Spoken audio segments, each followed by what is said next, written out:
of La Penta, it's WICR. Broadcasting from the basement of La Penta, this is WICR. Good morning, Iona College. This is Vinny Capriola here live, and to my left I have my co-host Gio. Good afternoon, everyone. We're here to talk about the topic where Rob and Joe left off last with in the MLB. How we're going on about this is Derek Jeter's last week with the Yankees in his MLB career. Now, here in Iona, we're only 35 miles out of New York City, and that's been the buzz around the campus and the city. So, being that, as we spoke about, how the Yankees are in there, most likely not going to make it, between the last week or so, Jeter in the last 4 games has had 2 hits in his last 4 games, with Thursday through Sunday, how he's had 4 multi-hit games. Now, he's rolling just fine, so being that this is his last week, we haven't seen any type of,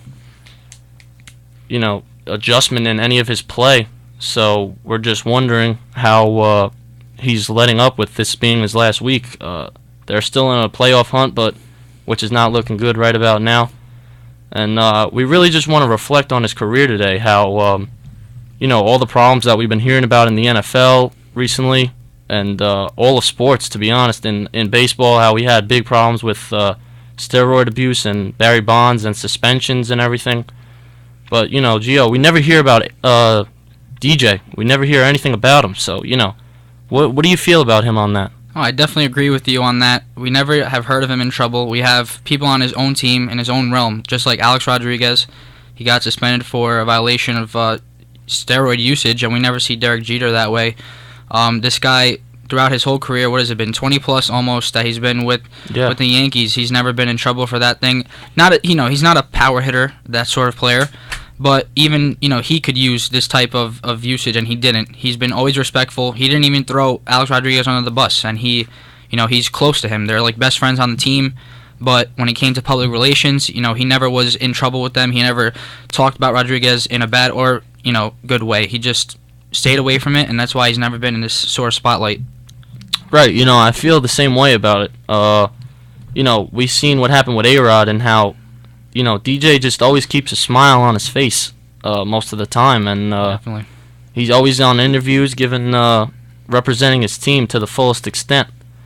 And I want to also talk about how when he first came to the team, the Yankees were in a bit of a struggle. The owner of the team, George Steinbrenner, was on a suspension at the time, and this young kid came up out of high school, drafted 6th in the 1992 draft, and when he came into the team, the average attendance that year, for his first game when he first came was actually June 2nd, 1995, and for that year in 1995, the average attendance was 16,900. Averaging around there. And then that last year in the old Yankee Stadium in 2008, the attendance was topping at 53,000.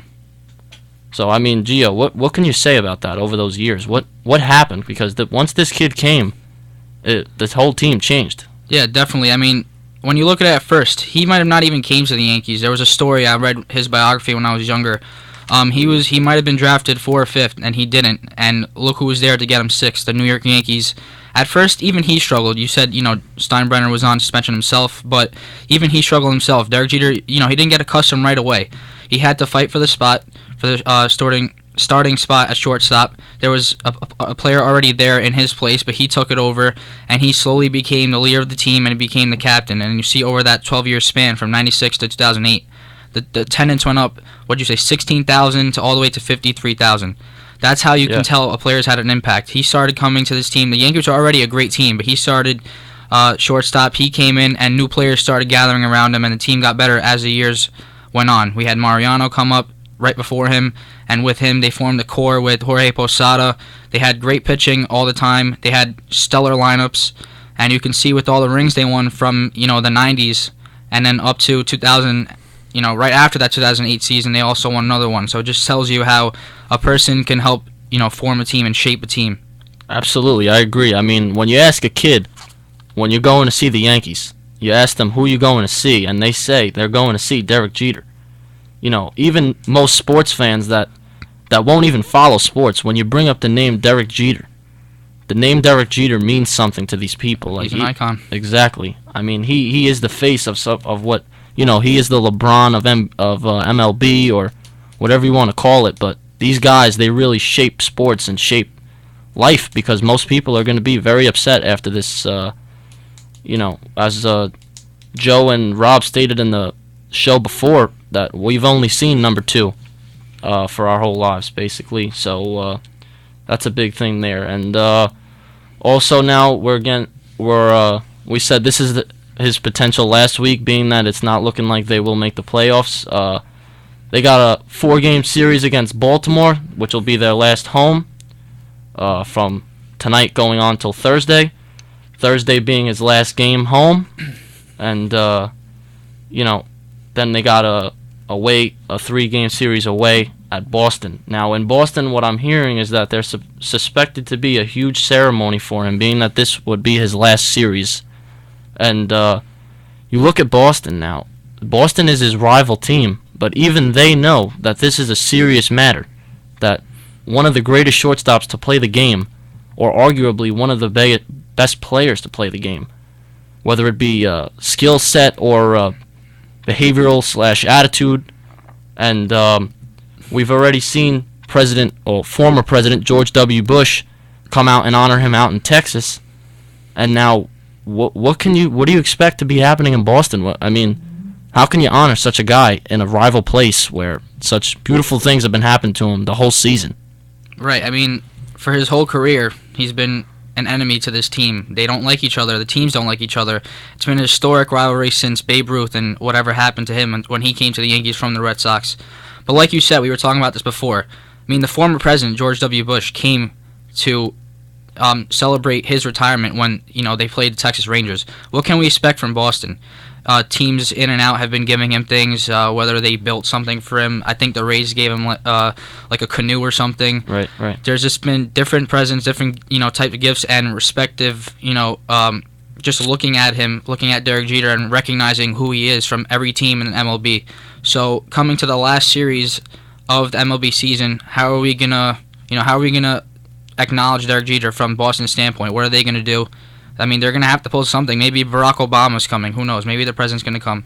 Right. I agree. Something big is definitely going to be going down there in Boston. Also, I want to say how coming into Thursday's game being his last game home, I saw a stat talking about how tickets for this game went up 3,500% from when he announced his retirement.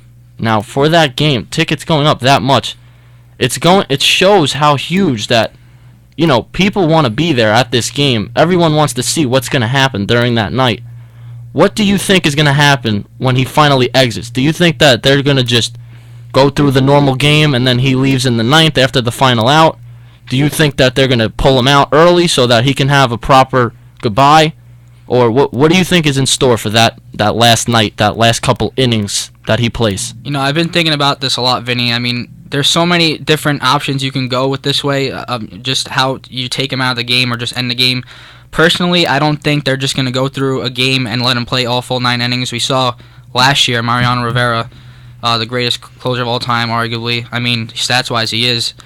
They took him out by sending Jeter himself and Andy Pettitte, his 2 teammates that he's been with for so long, and they took him out in a special way. So, I mean, already leading up to this, they've been playing around with Jeter and teasing him. I think a few weeks ago, they sent him out on the field on his own, on Derek Jeter Day it was, and we see how they're acknowledging him for this. So I think they're going to go out with like some sort of special way. Maybe they'll take him out, maybe they'll send someone out on the field or send him out again alone, but I just think it's going to be, you can tell it's not going to be a normal game. Something's going to happen.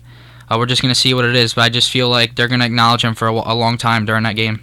Right, I agree. I absolutely agree that something will show. There will be a definite couple moments there where they definitely honor him in his last few moments at Yankee Stadium in the Bronx, his home, where he was brought up.